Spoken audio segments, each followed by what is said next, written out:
Mismo año del nacimiento de Shakespeare en Inglaterra, nació Galileo en Pisa, Italia, la cuna del Renacimiento. Pero Galileo estaba predestinado a una vida de problemas. Su padre era tan contestatario como lo iba a ser Galileo. La mentalidad abierta y la vasta educación que el joven Galileo recibió en los campos de la música, la literatura, el arte y la ciencia hicieron que nunca lograra controlar su lengua y que tuviese que sufrir en silencio. Apenas existen datos sobre su niñez, pero la fascinación que tempranamente mostró por la física revela que siempre poseyó una mente inquisitiva y abierta. Fue esta actitud lo que más tarde le llevaría al triunfo y a la catástrofe. Bajo la atenta mirada de su padre Vincenzo, Galileo aprendió a pintar, a tocar el laúd y a escribir poesía. En los peligrosos días que le aguardaban, la música y la pintura le proporcionaron una gran fuente de alivio. El joven Galileo no fue formalmente a la escuela hasta 1574, año en que su familia se trasladó a Florencia. En la Facultad de Medicina de la Universidad de Pisa fue en donde dio las primeras muestras de descontento y de oposición a la autoridad que marcarían su ascenso y su caída. Allí se ganó el apodo de El Disputas, debido a su tempestuoso carácter. Fue en Pisa donde se enfrentó por primera vez a las teorías del filósofo griego Aristóteles, que le perseguirían sin cesar. Su lucha por cortar las ramas secas de la teoría aristotélica, incuestionada durante siglos tanto por la Iglesia como por el Estado, provocaría su destrucción. Desde ese momento, la sombra de Aristóteles marcaría su vida. Galileo jamás aceptó ninguna afirmación basada en las apariencias. Pretendía que todo fuese demostrado por medio de la experimentación. Esto constituía una nueva y revolucionaria actitud. Durante sus estudios universitarios se reveló el temperamento que caracterizaría al joven agitador durante el resto de su vida. Despreciaba el sometimiento ciego a la autoridad y vio que los estudios médicos estaban llenos de una absurda obediencia. Como resultado de ello, dejó la universidad en 1585 sin graduarse. La historia del péndulo muestra que Galileo estaba fascinado por la medición y por los problemas que planteaba la física. Sin embargo, Galileo era una fuerza desconocida en el mundo de la ciencia. Después de abandonar la universidad, se sumergió en el estudio de la física y las matemáticas, pero necesitaba reconocimiento y una cátedra de universidad para poder llevar a cabo sus investigaciones y continuar con sus estudios. Su frustración creció. A pesar de todo, centró su poder de análisis en los problemas de la gravedad y la flotación, cimentando las bases de su reputación. En 1588 fue invitado a pronunciar una conferencia en la Academia de Florencia. Aquella era la oportunidad por la que había estado suspirando y se aferró a ella con avidez, preparándose a conciencia, como sólo haría posteriormente, para afrontar su proceso. Con una claridad pasmosa y una exquisita atención al detalle, él, Galileo, estaba listo para desafiar al mundo. Y, sorprendentemente, lo hizo con extremo tacto, cualidad por la que más tarde no destacaría, combinando el análisis matemático con un amplio conocimiento de la literatura antigua y moderna para realizar un brillante discurso. Su fama estaba asegurada. Pronto le concedieron el puesto que deseaba. En 1589, el Disputas, que entonces tenía 25 años, fue nombrado profesor de matemáticas en su antigua universidad, Pisa.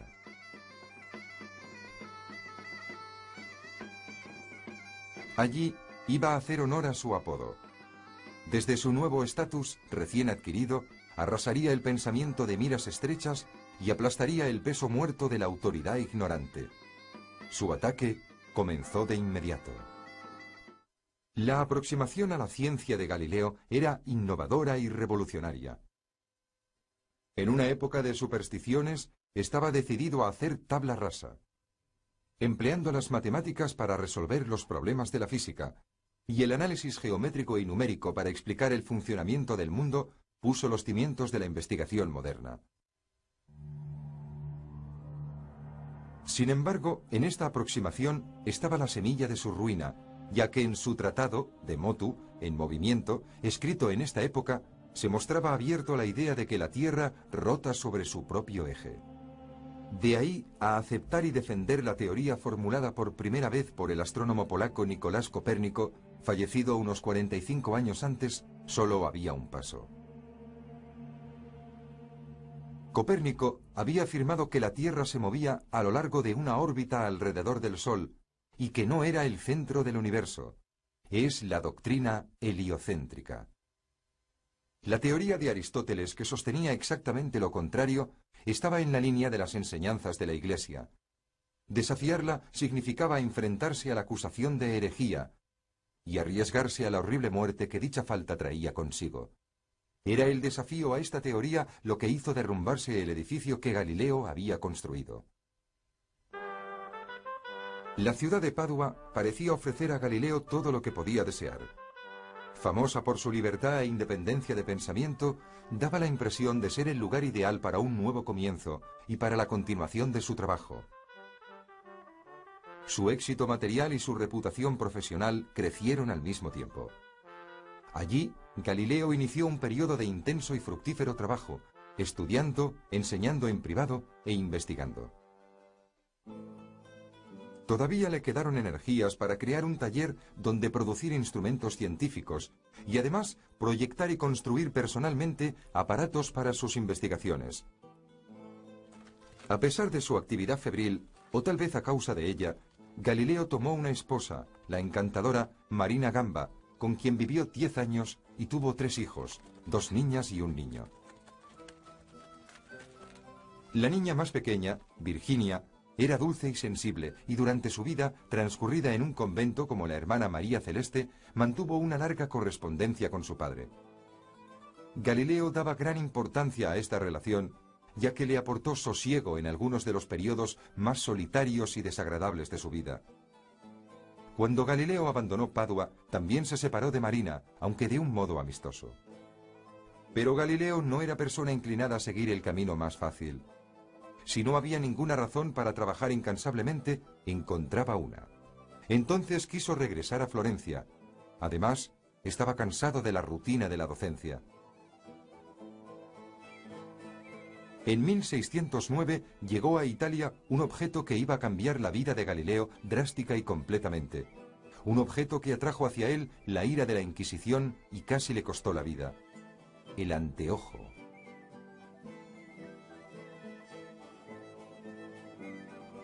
Aunque aquel anteojo era rudimentario y no era más que un juguete innovador, despertó un entusiasmo febril en Italia. Pero en manos de Galileo iba a alterar el modo en que la humanidad percibía el mundo de un modo profundo e irrevocable. Tan pronto como pudo, Galileo obtuvo una descripción del instrumento y aquella misma noche se dedicó a la construcción del primer telescopio. La oportunidad de dar su siguiente paso hacia adelante no iba a tardar en presentarse. Cuando el Senado estaba considerando si comprar o no uno de esos nuevos instrumentos, Galileo se ofreció de inmediato para construir uno mejor. Para su regocijo, el Senado aceptó esperar a ver lo que era capaz de hacer.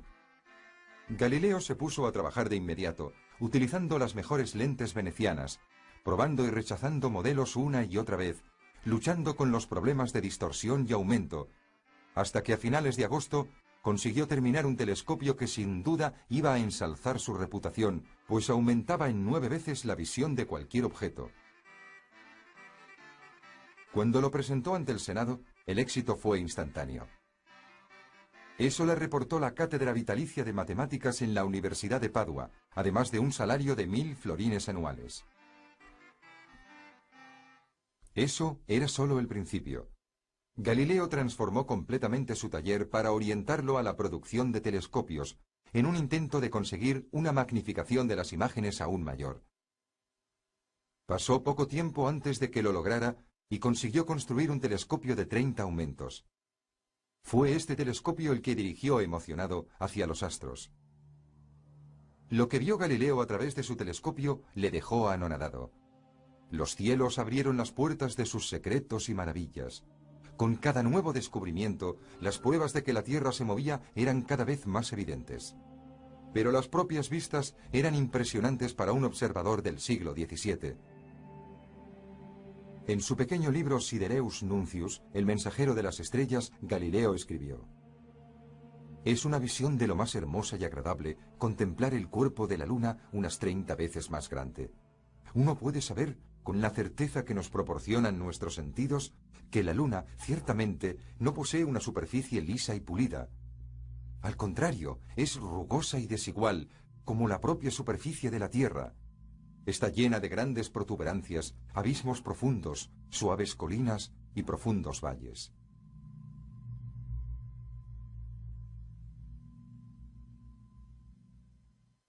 Aristóteles había afirmado lo contrario. Los descubrimientos se sucedieron a raudales. La Vía Láctea resultó ser una retahíla de estrellas. Había estrellas que jamás se habían observado antes. Tan numerosas, dijo Galileo, que casi está más allá de lo concebible. Luego descubrió que los 4 satélites de Júpiter, de hecho, orbitaban a su alrededor. Estaba a punto de remachar otro clavo en el ataúd de la teoría aristotélica. Aristóteles estaba equivocado. Galileo lo sabía y no tenía miedo de proclamarlo al mundo. Eso hizo con la publicación de Sidereus Nuncius.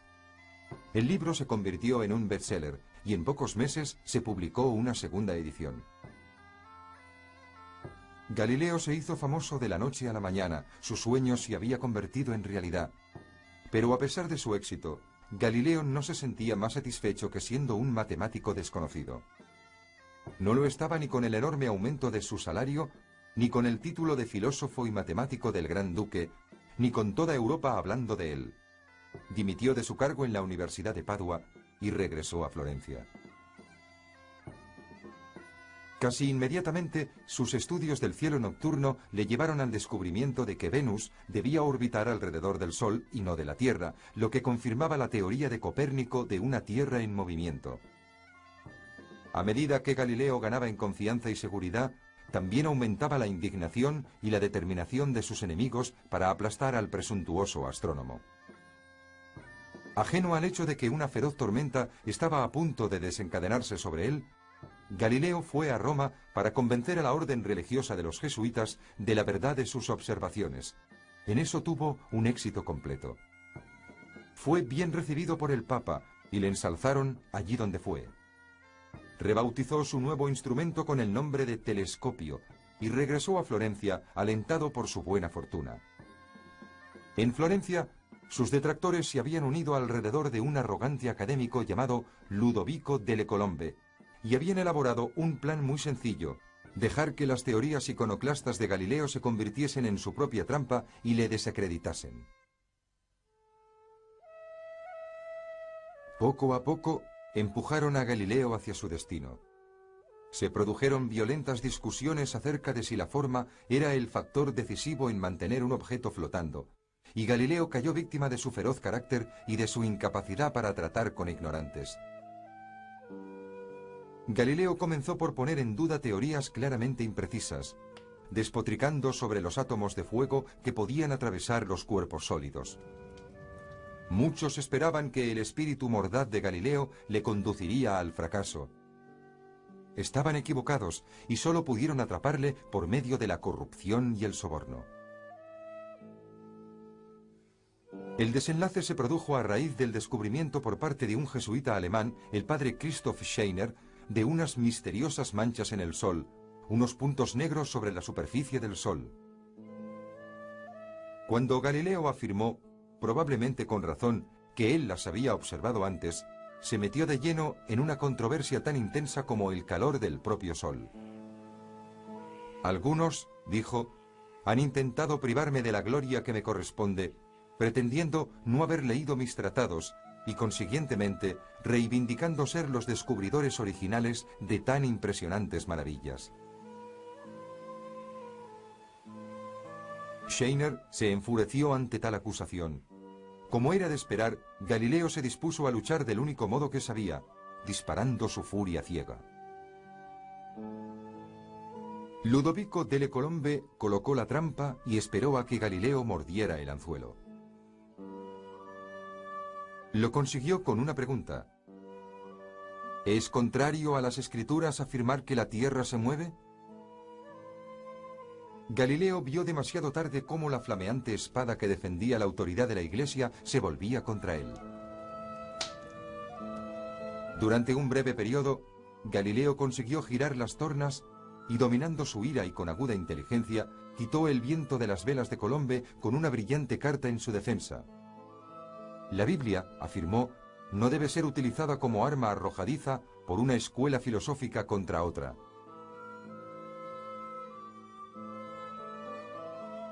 En diciembre de 1614, los oscuros nubarrones se cernieron sobre Galileo con una intensidad que ni siquiera sus satisfechos enemigos hubieran podido prever. Un monje dominico, Tommaso Caccini, se presentó ante su congregación y afirmó que las matemáticas eran la obra del diablo y que los matemáticos deberían ser expulsados de las naciones cristianas. La idea de que la Tierra se mueve, proclamó Caccini, es equivalente a una herejía, y el castigo por herejía era ser quemado vivo en la hoguera.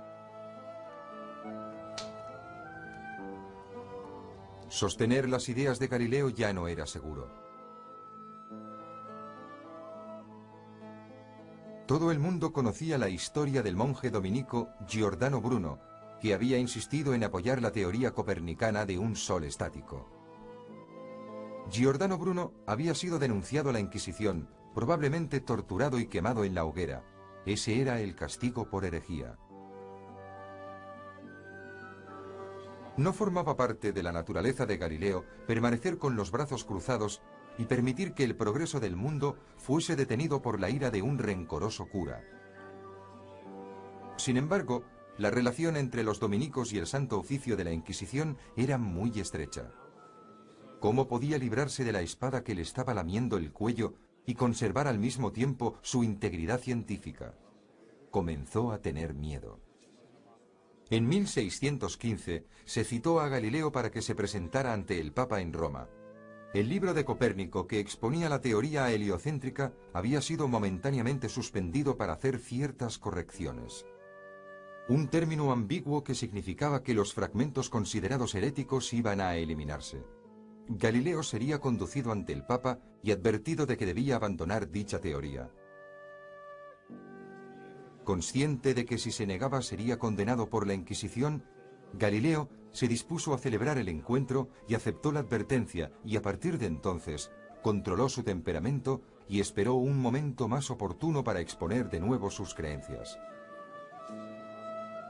Eso no fue suficiente para los enemigos de Galileo, que no solo querían silenciarle, sino dejarle fuera de juego para siempre. Sus adversarios más poderosos hicieron todo lo que hacen las autoridades corrompidas. Falsificaron el documento que recogía la entrevista con el Papa y lo guardaron en los archivos del Vaticano, preparando para Galileo casi una condena a muerte definitiva. Más tarde, ese documento estaría a punto de llevarle a la hoguera. Según ese documento falsificado, a Galileo se le ordena retractarse de sus ideas, que el Sol es el centro inamovible del mundo y que la Tierra se mueve en torno a él, idea que no deberá sostener, enseñar ni defender en ninguna forma, ni verbal ni escrita.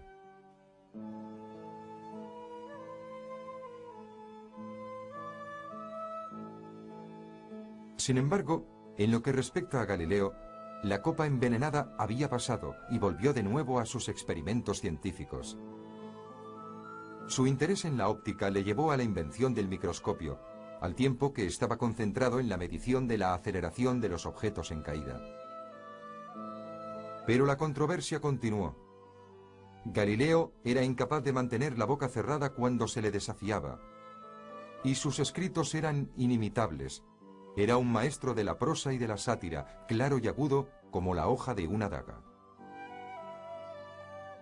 El amigo de Galileo, Maffeo Barerini, se convirtió en el Papa Urbano VIII. El futuro parecía lleno de promesas, pero Galileo pronto iba a descubrir lo engañado que estaba. En 1632, cuando Galileo tenía 68 años de edad, terminó el Diálogo sobre los dos máximos sistemas del mundo, una disertación sobre todos los puntos que él trataba de defender. Fue un intento de volver a presentar su teoría de la Tierra en movimiento y una verdadera joya literaria. Galileo había calculado mal, y la aparición del libro fue como si se tirase de cabeza contra el suelo. El Papa Urbano VIII se enfureció ante aquel acto de abierto desafío. Los jesuitas, dando escape a años de resentimiento, hicieron todo lo que pudieron para avivar la ira del pontífice. El libro fue suspendido y sometido a un concienzudo examen. Cuando Galileo se dio cuenta del resultado, se quedó totalmente mudo, sorprendente para un hombre como él. El diálogo fue considerado inaceptable para la Iglesia, pero todavía iba a suceder algo peor. El Papa convocó a la Inquisición, lo que condujo a Galileo a una situación realmente crítica. Galileo se encontraba en un estado de shock cuando la Inquisición de Florencia llamó a su casa con una acusación formal. Le ordenó que se presentara en Roma antes de 30 días para responder a los cargos que pesaban contra él. Era justo la noticia que más temía. Galileo iba a ser acusado de herejía y procesado. En Roma se celebraron una serie de vistas e interrogatorios para poner a prueba las convicciones y la inteligencia de Galileo. Como en la primera ocasión, y aunque estaba débil y enfermo, se defendió con habilidad y brillantez, intentando superar a sus detractores por medio de la oratoria. Pero ahora iban a obligarle a hincar la rodilla. No era aquel el momento para su prosa satírica. Estaba luchando por su vida, por su honor, por la verdad. De los archivos del Vaticano llegó el documento falsificado en el que se le ordenaban no sostener, enseñar ni defender la teoría copernicana en ninguna forma. Galileo protestó y afirmó que dicho documento no recogía los hechos correctamente. Pero sus esfuerzos fueron en vano. Los diálogos iban claramente contra esa orden. No había salida posible. La Inquisición no se andaba con sutilezas. Sabía cómo hacer confesar a la gente. Buscaba un punto débil en el acusado, a menos que éste admitiese su culpabilidad. Sus amigos suplicaron a Galileo que se declarara culpable. Tragarse el orgullo y la vanidad, admitir haber olvidado que había sido advertido y abandonar la teoría de que la Tierra se movía para seguir vivo. Su vida estaba en sus propias manos. ¿Cuál iba a ser su decisión? No había posibilidad alguna de defender su postura. Para Galileo, la decisión era clara. ¿Valía la pena morir por la verdad? ¿Debía soportar la cárcel, la tortura y ser quemado en la hoguera por sus creencias científicas? ¿Debía sacrificarse por los principios que sabía que eran ciertos? En última instancia, ¿poseía el coraje para afrontar el martirio en aras de la ciencia? Con las llamas bailando en su mente y los gritos de otros herejes resonándole en la mente, Galileo compareció de nuevo ante el comisario general de la Inquisición y sus ayudantes. El orgulloso y arrogante indagador de la verdad iba a ser obligado a confesar su pecado. Su humillación fue completa. Mi error ha sido, lo confieso, la vanidad, la ambición de gloria, la pura ignorancia y el descuido. Y me confirmo en mi aseveración. No he sostenido ni sostengo como verdadera la opinión que ha sido condenada del movimiento de la Tierra y la inmovilidad del Sol. Si me concedieran, como yo deseo, los medios y el tiempo para presentar una clara demostración de ello, estoy listo para hacerla.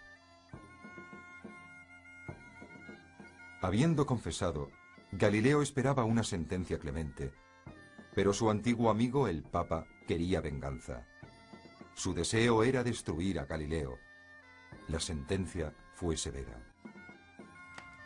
Postrado de rodillas, un hombre anciano y enfermo esperaba temblando de miedo bajo la larga túnica. Su sentencia de prisión se confirmó, al igual que la prohibición de su libro. Pero solo más tarde llegó la parte más dura para el orgulloso genio.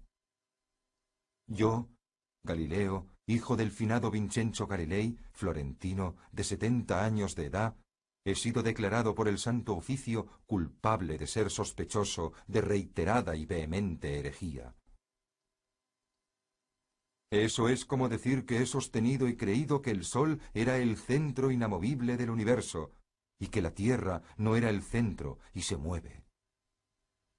Con sincero corazón y una fe ciega, abjuro, maldigo y aborrezco de los errores y herejías anteriormente mencionados.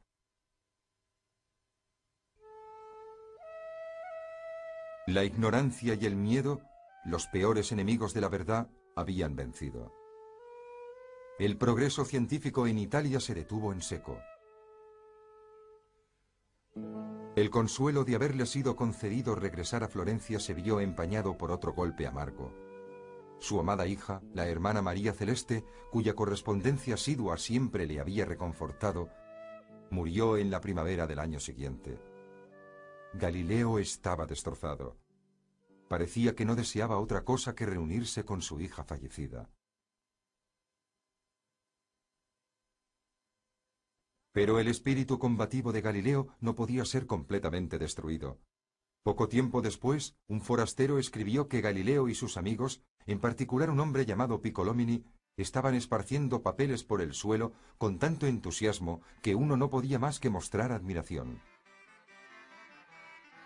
A los 74 años, publicó Los discursos y demostración matemática en torno a dos nuevas ciencias relacionadas con la mecánica. Lejos de estar acabado, de nuevo se lanzaba a la guerra contra Aristóteles, como haría un niño castigado injustamente. Era otra obra brillante en la que abordaba algunos de sus argumentos preferidos: el movimiento, la aceleración, la mecánica y la filosofía de la ciencia. Su frase, cualquier fuerza imprimida a un objeto hará que dicho objeto mantenga un movimiento uniforme, permanece como uno de los pilares fundamentales de la física, demostrando lo avanzado que era el pensamiento de Galileo. Pero al final, cuando se debilitó su vista y se quedó ciego, ya no pudo continuar con sus experimentos. Tras vivir lo suficiente para concluir la construcción de su calculador de satélites, con el que pretendía marcar las posiciones pasadas y futuras de los planetas, la brillante luz de su penetrante y abrasivo genio comenzó a vacilar para luego extinguirse. Galileo, el azote de los estrechos de miras y los ignorantes, murió en 1642. La importancia de su trabajo, los principios que estableció en matemáticas y en física y que hoy afectan nuestras vidas, son reconocidos ahora, casi 400 años después, por la Agencia Espacial Norteamericana, la NASA, mientras la sonda Galileo abre aún más las fronteras del conocimiento científico, tal como hizo él en su tiempo. Aunque la fuerza de la ignorancia goza del poder para asestar una terrible venganza sobre aquellos que osan interponerse en su camino, Galileo Galilei, un artista, un músico, un filósofo, un matemático, pero por encima de todo un pionero y un rebelde, se atrevió a defender y enfrentarse a todos en su persecución de la verdad. Todos nosotros tenemos con él una deuda inextinguible.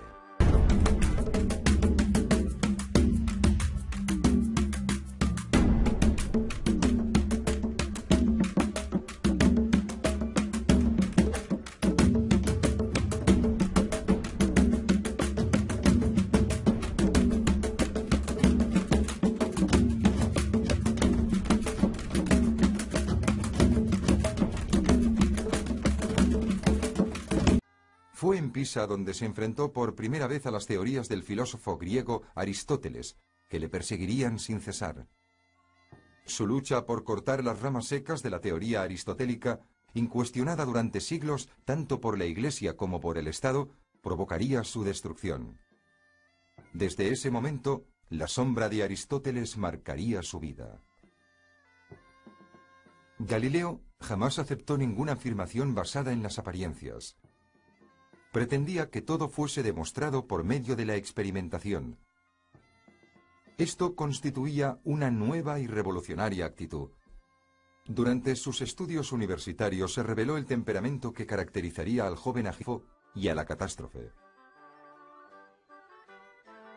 Bajo la atenta mirada de su padre Vincenzo, Galileo aprendió a pintar, a tocar el laúd y a escribir poesía. En los peligrosos días que le aguardaban, la música y la pintura le proporcionaron una gran fuente de alivio. El joven Galileo no fue formalmente a la escuela hasta 1574, año en que su familia se trasladó a Florencia. En la Facultad de Medicina de la Universidad de Pisa fue en donde dio las primeras muestras de descontento y de oposición a la autoridad que marcarían su ascenso y su caída. Allí se ganó el apodo de El Disputas, debido a su tempestuoso carácter. Una cátedra de universidad para poder llevar a cabo sus investigaciones y continuar con sus estudios. Su frustración creció. A pesar de todo, centró su poder de análisis en los problemas de la gravedad y la flotación, cimentando las bases de su reputación. En 1588 fue invitado a pronunciar una conferencia en la Academia de Florencia. Aquella era la oportunidad por la que había estado suspirando y se aferró a ella con avidez, preparándose a conciencia, como sólo haría posteriormente, para afrontar su proceso. Con una claridad pasmosa y una exquisita atención al detalle, él, Galileo, estaba listo para desafiar al mundo. Citador durante el resto de su vida. Despreciaba el sometimiento ciego a la autoridad y vio que los estudios médicos estaban llenos de una absurda obediencia. Como resultado de ello, dejó la universidad en 1585 sin graduarse. La historia del péndulo muestra que Galileo estaba fascinado por la medición y por los problemas que planteaba la física. Sin embargo, Galileo era una fuerza desconocida en el mundo de la ciencia. Después de abandonar la universidad, se sumergió en el estudio de la física y las matemáticas, pero necesitaba reconocimiento y un mismo año del nacimiento de Shakespeare en Inglaterra, nació Galileo en Pisa, Italia, la cuna del Renacimiento. Pero Galileo estaba predestinado a una vida de problemas. Su padre era tan contestatario como lo iba a ser Galileo. La mentalidad abierta y la vasta educación que el joven Galileo recibió en los campos de la música, la literatura, el arte y la ciencia hicieron que nunca lograra controlar su lengua y que tuviese que sufrir en silencio. Apenas existen datos sobre su niñez, pero la fascinación que tempranamente mostró por la física revela que siempre poseyó una mente inquisitiva y abierta. Fue esta actitud lo que más tarde le llevaría al triunfo